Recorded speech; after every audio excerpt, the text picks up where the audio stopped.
எனது நாட்டை கெடுத்து போட்டாய், என் வீட்டை கொளுத்த பார்த்தாய், என் காட்டில் உன் வேட்டை வரலாறெங்கும் உன் சேட்டை, வெறியோடே கொன்றாய் பலியாட்டை, செத்தோம் ஒரு நாடே வலியோடே, மொத்தம் பல லட்சம் இன்றோடே, இருந்தும் நான் வந்தேன் உன்னோடே, அடையும் கனவோடே என் வீடே, ஒன்றாயிருப்பதே என் ஆசை, ஒன்றாதிருக்கவே உன் பூசை, மொழியால் மதத்தால் இனத்தால் பிறப்பால் அறிவாலால் கொடுங்கோலால் பிரித்தாயே, ஒரு நூலால் வெறுத்தாயே, நிறத்தாலே என மொத்தம் தோண்டும் நிலம் எங்கும் என் ரத்தம், தலைமுறையாய் தொடரும் நம் யுத்தம், புரியாது உனக்கு என் வழிகளின் அர்த்தம், நான் அந்த கதையின் மிச்சம் என்ன, நான் உனக்கு ஆன்டி இண்டி என்ன, ஓட்டு போட்ட பச்சை தமிழ் என்ன, நான் உனக்கு ஆன்டி இண்டி என்ன, ஓட்டு பச்சை தமிழ் என்ன.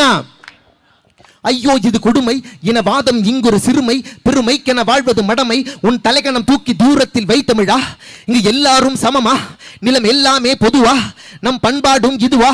நாம் கேட்டு நிற்கிறோம் காவேரி தனியா இருக்குதே, நம் சேரி உயிரை பறிக்குதே, உன் கல்வி முடமாயிருக்குதே, நம் கையில் உரிமை அதிகாரம் வெட்டுது வெங்காயம், அதை உரிக்க உரிக்க விழுக்கும் சாயம், அரசாங்கம் விற்குது சாராயம், அதனால் இறந்தவன் ஏராளம், செல்லாதினி 500 ஒரு கல்லாய் தமிழா நீ மாறு, எங்கே உன் ஆதாரு, அது இல்லா விட்டால் நீ யாரு, சும்மா குடுக்கிற ரேஷன் அரிசி கல்லா கிடக்குது பாரு, அலசி புள்ள படிக்கிற அரசு பள்ளி, அப்பன் குடிக்கிற கடைய தள்ளி, நீ கட்டும் வரிதான் வேண்டும், நீ சிந்தும் கண்ணீர் வேண்டாம், நீ என்பது ஓட்டு மட்டுமே, நாடு என்பது ரேட்டு மட்டுமே, என்ன நான் உனக்கு ஆன்டி இண்டி என்ன, ஓட்டு போட்ட பச்சை தமிழ் என்ன, நான் உனக்கு ஆன்டி இண்டி என்ன, ஓட்டு போட்ட பச்சை தமிழ் என்ன.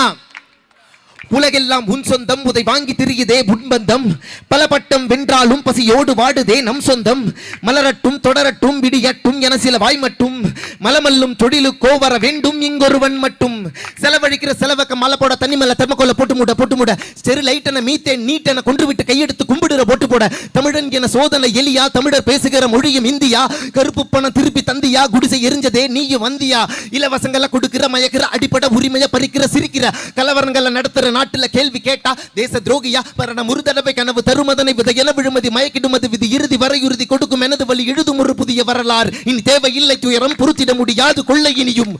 முடிவறியாது ஒரு வினை செய்தோம், பகுத்தறிவால் அதை சரி செய்வோம், என்ன நான் உனக்கு ஆன்டி இண்டி என்ன, ஓட்டு போட்ட பச்சை தமிழ் என்ன, நான் உனக்கு ஆன்டி இண்டி என்ன, உன் போலொரு மனிதன் தானே நான் இங்கே. நன்றி. மற்றும் எனக்கு ஒரே ஒரு கோரிக்கை இருக்கு. நான் வந்து அன்னைக்கு தலைமைச் செயலகத்தில் போய் போராடினதன் விளைவாக என்னை வந்து உள்ளே கூப்பிட்டு பேசினாங்க. ஆனால் என்ன பேசுனாங்கன்னு யாருக்குமே சொல்லலை அப்படின்னு சொல்கிறாங்க. ஆனால் அன்னைக்கு நான் சந்தித்தது முதலமைச்சரே அல்ல, நான் சந்தித்தது அமைச்சர் திரு ஆதவ் அர்ஜுனா அவர்களை தான் நான் சந்தித்தேன். அவர் என்ன சொன்னார்னா, நீட்டை ரத்து செய்வது என்பது பார்லிமெண்ட்டில் மெஜாரிட்டி இருந்தால் தான் முடியும், பார்லிமெண்ட்டில் மெஜாரிட்டி இல்லாமல் நீட்டை ரத்து செய்ய முடியாது, எனவே நீங்கள் இந்த போராட்டத்தில் ஏன் இறங்குனீங்க, இது உங்களுக்கு தேவையில்லாத விஷயம் அப்படின்னு சொல்லி என்னை அட்வைஸ் பண்ணி தான் அனுப்பிச்சாங்க. ஆனால் முதலமைச்சரை சந்திக்கிறதுனால மட்டும் இந்த பிரச்சனை தீர்ந்து விடாது என்பது எனக்கு தெரியும். இது மக்கள் கையில் எடுக்க வேண்டிய போராட்டம், மக்கள் இதை கையில் எடுத்திருக்கிறார்கள். நானும் மக்களோடு மக்களாக இந்த பிரச்சனைக்காக மட்டுமல்ல, இனி நாம் பாபா சாஹேப் அம்பேத்கரின் பேரப்பிள்ளைகள், மக்களுடைய எந்த பிரச்சனையாக இருந்தாலும் அதற்காக வீதியில் இறங்கி வந்து குரல் கொடுப்போம். என்னுடைய குரல் மீண்டும் மீண்டும் மக்களுக்காக ஒலிக்கும் என்பதை தெரிவித்துக் கொண்டு ஜெய் பீம்.